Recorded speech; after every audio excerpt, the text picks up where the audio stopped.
My name is Candace Malson. I'm a pulmonary hypertension patient, and I'm also a primary care nurse practitioner. I had an initial diagnosis back in 1992 when I first became a nurse. I had a heart valve replaced, and a heart doctor at that time told me, you have PH, but you don't have to worry about it because your heart's been fixed. And now, 26 years later, apparently it's back. When I first heard about it, I did some research, got what information was there, 26 years ago? Oh, you've got a very short lifespan. And he said, oh no, you don't have to worry about it. Well, of course, in the interim years, I had other things to deal with, like recurring atrial fibrillation and all kinds of stuff like that. And PH went away until last fall when I'd gone through a heart valve replacement, a cardiac ablation, umpteen cardioversions, every drug known to mankind to manage AFib, ended up in total heart block, got a pacemaker, was feeling better. That happened about 2 years ago. And then about last fall, I started getting tired very easily. A flight of stairs had me panting like a puppy. And I went back in, and my small town cardiologist said, you've got PH. And she sent me to someone in St. Louis who did an exercise stress test and said, we're going to put you on Letairis. And at that point, I said, time out.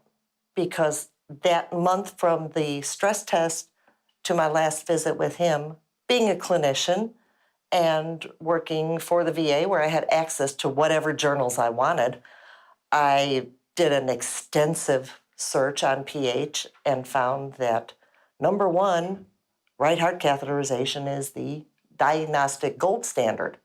He didn't do this. He didn't do a VQ scan. He didn't do a lot of things, but he was ready to start treatment.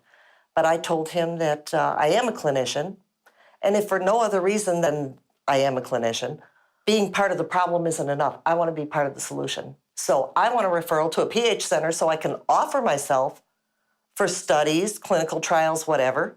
If they turn me down, fine. But if I don't make the offer, we don't know what we threw away.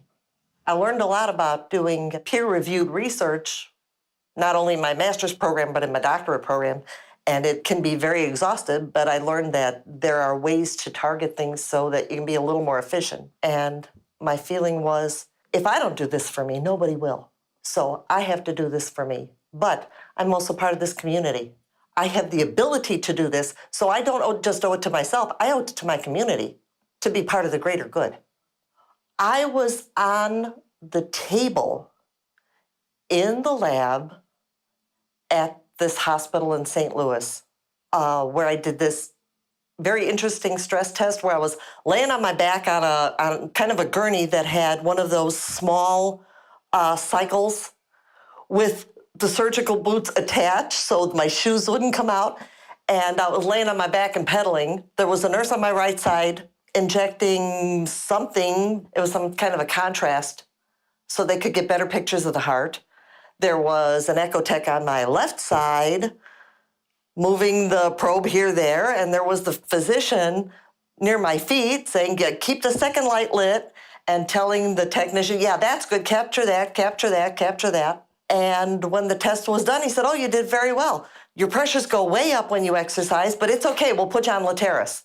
That was what I heard before he walked out the door. So that gave me a month between then and my follow-up appointment to do my homework and realize that I got to look out for myself.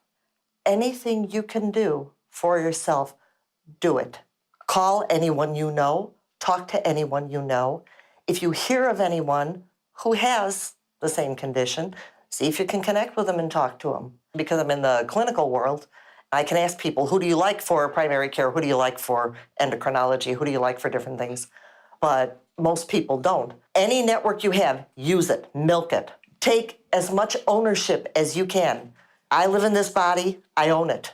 I know it better than anybody because I'm with it 24/7. And anybody with PH will tell you the same thing. You can get all the tests you want, people can do all the research they want to do, but 24/7, this is what I own. And my experience has as much value as anyone else's experience does. And I have the ultimate responsibility for myself. Call somebody, write somebody. Facebook has support groups. Get on Facebook and talk to people. Look up pulmonary hypertension. You will find all kinds of help. If you have access to clinical level stuff and you can handle it, go for it.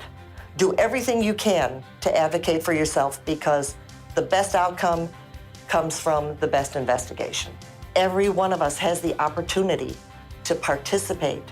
And I don't know what my personal outcome is going to be. Maybe it's not even going to be so hot, but maybe some little thing that I do somewhere with someone regarding this disease will feed that great bucket of information, and someone else down the road will get a benefit. We're all part of the community. We're all part of this world. And the best way to make it is to stick together. Life is short. Fill every minute with whatever you can. Live. I'm Candace Malson, and I'm aware that I'm rare.